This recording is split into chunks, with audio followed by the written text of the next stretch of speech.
ang ato yun naanda no quarters yun siya. And then based on observation, based on researches and studies nga ang ato yung upat ka quarter ang atong teachers mag-apas gyud sa mga competencies. Wala kay sila time for the assessment, for the making computation of grades, og accomplishment sa mga other forms needed for particular quarter.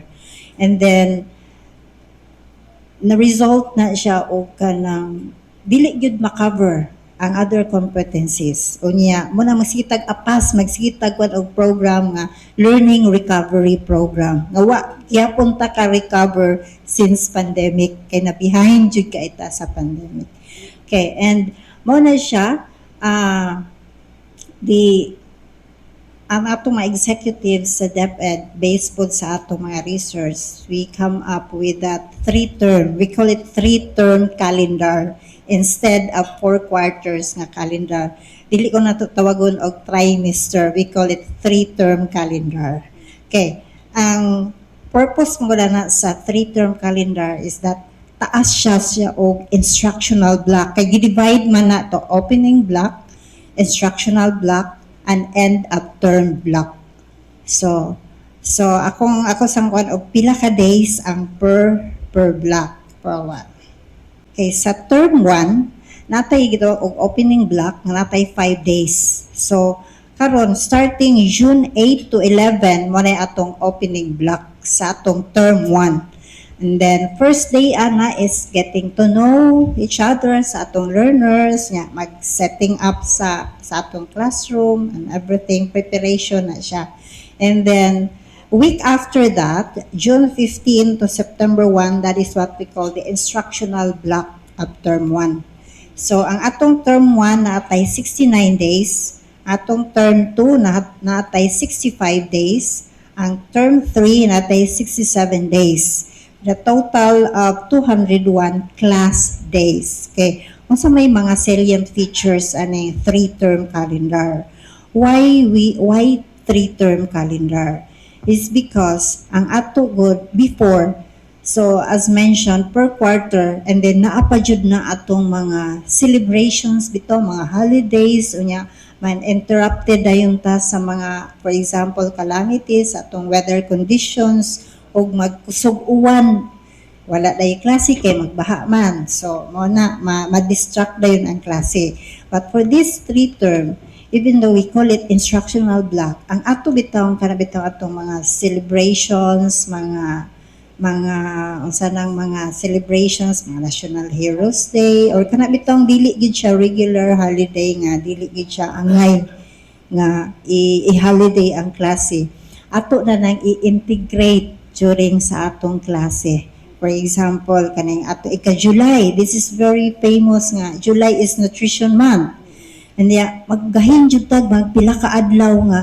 Uy klase kay magparade ang mga bata, magdag mga vegetables, ana parade adto sa karsada or ang uban within the school. Uy klase, ma-distract ang klase. This time dili na yun ana. Ang celebration i-embed na siya sa class instruction. So, ato ra siya, itipon sa imong klase, for example, sa health. Nana siya dito, what are the benefits of nutrition? Ato na siya, i-appeal na siya sa class instruction. So, wala na holiday. So, mataas na atong instructional period, instructional block. And then, every end of the term, napuntay 10 days. We call it end of term block nga kuan siya. During that end of term block nga 10 days, ang diha maghimo ang teachers sa iyahang grado mag-compute. So dili gyud ma-distract ang klase niya, instructional period. So ana diya mag-accomplish sa forms, and also kaning bitaw na amjud sa atong school no nga kanang natay mga, for example, contests. Anha diha nga time himuon ang mga contests during sa end of term block. Mga school contest, mga competitions ana diha nga block. And then sa second pod nga term, mao gihapon, wala na siya opening block. Ditso na siya sa instructional block. Ah, then end of term block, same yapon, dito nila buhaton ang pag-comply sa mga forms and computation at grades. And then naapo din ha mahitabo ang mga shall we call inset sa teachers. In-service training sa teachers. So dili gyud makuhaan ang klase. And then this time good before sad, the office at DepEd region or national level sige patawag og teachers during class days. Karon dili na mahitabo, hopefully ha. Mao na instruction.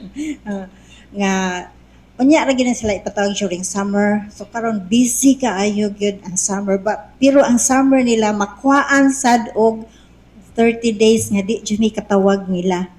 But still karon nga busy kayo ta sa na training pata sa revised curriculum. Naadyod tay mga teachers nga volunteer lang sila.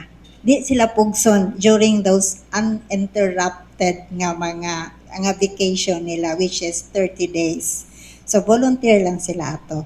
But after that uninterrupted 30 days, they are obliged to join the training, whether you like it or else.